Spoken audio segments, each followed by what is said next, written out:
The promise of an NLU, Badgam, Trust and Youth. Hello and welcome to the trust. आज हम बात कर रहे हैं एक ऐसे इशू पर जो सिर्फ एक इंस्टीट्यूशन का सवाल नहीं बल्कि ट्रस्ट, गवर्नेंस और यूथ के फ्यूचर का सवाल है। बडगाम में नेशनल लॉ यूनिवर्सिटी के वादे ने बाई इलेक्शंस के दौरान लोगों के दिलों में उम्मीद जगाई। रिसेंटली ऑनरेबल चीफ मिनिस्टर ने मीडिया में कहा कि ये मैटर अभी अंडर कंसिडरेशन है। आज हम बात करेंगे एमएलए बडगाम से कि प्रॉमिस का स्टेटस क्या है, डिले क्यों हुआ और आगे का रोड मैप क्या हो सकता है। एमएलए साहब से शुरुआत यहाँ से करते हैं। बडगाम के लोगों के लिए एनएलयू सिर्फ एक यूनिवर्सिटी नहीं, ये एक सिंबल बन गई है। आपकी नज़र में इस प्रॉमिस का पब्लिक इम्पैक्ट क्या रहा? देखिए, जहाँ तक नेशनल लॉ यूनिवर्सिटी का ताल्लुक है, ये एक प्रेस्टिजियस यूनिवर्सिटी है। कमिंग जनरेशन्स हैं, एक लीगल एलुमनरी हमें मिलेंगे इस ग्रेट इंस्टीट्यूशन से। जहाँ तक एनएलयू का ताल्लुक बडगाम में एस्टेब्लिश करना है, ये रेजोल्यूशन भी पास हुआ है अक्टूबर लास्ट ईयर, जिसमें ये कहा गया था कि हमें अब एलएनयू की शुरुआत कश्मीर से करनी है। और इससे काफ़ी उम्मीदें वाबस्ता थी बडगाम के लोगों को जब उनको ये सुनने को मिला। हालांकि उनका एक तलख तजुर्बा भी है कि इससे पहले भी 2011 में मौलाना आज़ाद नेशनल यूनिवर्सिटी की फाउंडेशन स्टोन वहाँ पर हुई थी, मगर वो प्रोजेक्ट आगे नहीं बढ़ा। मगर क्योंकि ये ऐलान जो है on the floor of assembly हुआ, तो एक उम्मीद थी कि चूंकि ये ग्रेट फ्लोर पर से ये वादा हुआ है, तो सरकार इसको फुलफिल करेगी और एनएलयू एस्टेब्लिश बडगाम से ही होगी। तो उस चीज़ से एक होप मिली थी कि शायद गवर्नमेंट पिछली हमें रिडिक्यूल नहीं करेगी जैसे 2011 में किया था। मगर चूंकि ये फैसला अब असेंबली में हुआ है, तो ये इस चीज़ से बडगाम के लोगों में काफ़ी उम्मीदें जगी हैं। यूथ एस्पिरेशन, सेंट्रल कश्मीर की एजुकेशनल नीड्स, रीजनल इम्बैलेंस का इशू। देखिए, इसमें इम्बैलेंस की बात ही नहीं है। आप देखिए, अगर रीजनल वाइज भी देखेंगे, आप देखिए मेजॉरिटी लॉ कॉलेज कहाँ है, कश्मीर में है कि जम्मू में है। और जिस तरीके से अब लॉ फील्ड अब एक्सपेंड हुआ है, और मेरे ख्याल से अब 10 में से तकरीबन 5 या 6 एस्पायरेंट लॉ है, वो चाहते हैं कि 10+2 के बाद वो लॉ ही ऑप्ट करें। तो एक इंस्टीट्यूशन अगर ये आता है, तो ये इसकी एक रेपुटेशन है। करियर अपॉर्चुनिटीज आपको इसी कॉलेज से, यूनिवर्सिटी से मिलेगी। और जो मॉडर्न इंफ्रास्ट्रक्चर है, जो एक एक्सपेंड अब लॉ का फील्ड हुआ है, काफ़ी रिसर्च फील्ड भी हुआ है, जहाँ एक मौका मिलेगा स्टूडेंट्स को कि वो एक जितने भी अब ब्रांचेस हैं, खाली अब कन्फाइंड सिविल और क्रिमिनल में नहीं रहा है लॉ, ये भी अब बियॉन्ड दैट गया है। तो हर ब्रांच में रिसर्च का मौका मिल सकता है अगर ये एनएलयू एस्टेब्लिश होती है। जो लॉ एस्पायरिंग बच्चे हैं, उनको एक कॉम्पिटिटिव एनवायरनमेंट मिलेगा, क्योंकि एंट्री इस प्रेस्टिजियस यूनिवर्सिटी में उतनी इजी है नहीं। काफ़ी टफ एंट्री टेस्ट भी देना पड़ता है। तो जो फिल्टर होके इसमें एडमिशन करेंगे, वो भी कॉम्पिटिटिव दिमाग होगा उनका उनका वो भी अच्छे बेस्ट लर्नर होंगे, तो वो बेस्ट कंट्रीब्यूट कर पाएंगे सोसाइटी को। हाँ, जैसा कि लॉ नेशनल लॉ यूनिवर्सिटी सिर्फ लॉ पढ़ने का सेंटर नहीं होता, यहाँ जजेस, policy experts, policy makers, constitutional thinkers बनते हैं। आप कैसे देखते हैं कि एनएलयू की रेलेवेंस जम्मू एंड कश्मीर के कॉन्टेक्ट्स में? देखिए, जहाँ तक जम्मू कश्मीर का ताल्लुक है, यहाँ इसकी अहमियत ज़्यादा है। अगर आप कश्मीर की पॉलिटिकल इंस्टेबिलिटी भी है, कॉन्फ्लिक्ट रीजन भी रहा है, तो रूल ऑफ लॉ को कैसे आप एनफोर्स करेंगे ऐसे जहाँ पॉलिटिकल इंस्टेबिलिटी है, उस रूल ऑफ लॉ को समझने के लिए जो स्टूडेंट इस प्रेस्टिजियस यूनिवर्सिटी में जाएगा, वो रूल ऑफ लॉ को समझेगा। और वो रूल ऑफ लॉ कैसे इस ऐसे इंस्टेबल माहौल में एनफोर्स किया जाएगा, उसमें एनएलयू का अहम क्रिटिकल रोल है। क्या आप मानते हैं कि एनएलयू यूथ को माइग्रेशन से रोकेगा? लीगल एम्पावरमेंट के लिए क्या बिल्कुल हो रोकेगा। सकता है? बाहर क्यों जाते हैं बच्चे? उनको लगता है कि हमारे आस पड़ोस में ऐसा कोई एवेन्यू है ही नहीं, ऐसा कोई कॉलेज है नहीं, ऐसा कोई इंफ्रास्ट्रक्चर है ही नहीं, एक्सपोजर उतना है नहीं। जहाँ पर वो ethical, legal, rule of law, ये सब चीजें सीखेंगे, इसीलिए वो बाहर जाते हैं। मगर अगर ये चीजें जब उनको एट डोर स्टेप ही मिलेंगी, अपने आंगन में ही मिलेगा, जहाँ उनको एक्सीलेंट इंटर्नशिप अपॉर्चुनिटीज मिलेगी, एक्सीलेंट प्लेसमेंट अपॉर्चुनिटीज मिलेंगी, और एक्सपोजर मिलेगा, और काफी वाइड एक्सपोजर मिला। आप देखिए जम्मू कश्मीर में कोऑपरेटिव लॉ का कोई कॉन्सेप्ट ही नहीं है। तो ये सब चीजें जब एनएलयू से मिलेगी, तो जाहिर है कि जब ये एनएलयू वहां आएगी, जब ये चीजें उनको मिलेगी, better better opportunities, better placement, better internship, better exposure, तो जाहिर सी बात है कि वो घर छोड़ के बाहर नहीं जाएंगे, वो उनकी फर्स्ट प्रेफरेंस एनएलयू रहेगी। देखिए, बडगाम जो है ज्योग्राफिकली सेंट्रली डिस्ट्रिक्ट है। जी। नॉर्थ, साउथ और सेंट्रल कश्मीर सबके लिए इक्वल एक्सेसिबल है। हम्म। आपके हिसाब से ये लोकेशन एक नेशनल लेवल इंस्टीट्यूशन के लिए नेचुरल चॉइस नहीं बन जाती? ये बिल्कुल नेचुरल चॉइस बन जाएगी। एक तो सेंट्रली लोकेटेड होने के साथ साथ एयरपोर्ट भी कुछ ही किलोमीटर के फासले पर है, रेलवे स्टेशन भी कुछ ही इसके किलोमीटर के फासले पर है। तो ये एक आइडल एक जगह बन जाती है, एक नेचुरल जगह बन जाती है, जहाँ पर एनएलयू एस्टेब्लिश होगा, और जो इसका एएमएम ऑब्जेक्टिव होगा वो आराम से अचीव होगा। हाँ, देखिए, श्रीनगर में ऑलरेडी लॉ डिपार्टमेंट है और दो प्राइवेट कॉलेजेस है। नॉर्थ और साउथ कश्मीर में यूनिवर्सिटी कैंपसेस है जहां लॉ कोर्स को इंट्रोड्यूस किया जा सकता है। सेंट्रल यूनिवर्सिटी में भी गांधरबल में लॉ डिपार्टमेंट है।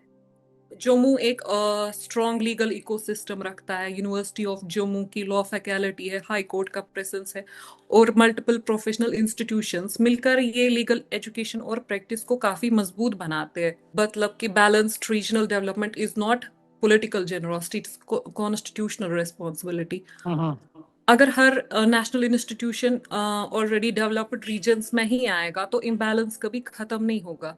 इस डिस्ट्रीब्यूशन के बाद बडगाम एक प्रीमियर इंस्टीट्यूशन देना रीजनल बैलेंस के लिए जरूरी नहीं हो जाता? आपको क्या लगता है इस बारे में? बिल्कुल, जहां तक बडगाम की जो अभी पोजीशन है, जिस सिचुएशन में बडगाम है, मेरे ख्याल से अगर ऐसा इंस्टीट्यूशन वहां आता है, एक तो स्टूडेंट्स जो एस्पायरिंग लॉयर्स है उनका भी इससे भला होगा, और जो बडगाम की प्रॉब्लम्स है जब ये इस मैप पर आएगा कि इस जगह पर ये इंस्टीट्यूशन प्रीमियर इंस्टीट्यूशन है, जो ऑलरेडी ग्रीवेंस बडगाम की है, चाहे वो गवर्नेंस को लेकर है, चाहे वो एडमिनिस्ट्रेटिव को लेकर है, चाहे सिविक राइट्स को लेकर है। मेरे ख्याल से अगर ये इंस्टीट्यूशन वहाँ आता है, उस राइट्स को रेस्टोर करने में, वहाँ के लोगों के सिविक राइट्स को रेस्टोर करने के लिए, बेटर गवर्नेंस के लिए, मेरे ख्याल से एनएलयू का होना वहाँ पर लाजमी, और एक बाय डिफॉल्ट वो सारी चीज़ें मेरे ख्याल से वहाँ होंगी जिस चीज़ों से बडगाम के लोगों को आज तक महरूम रखा गया है। यानी कि एक तो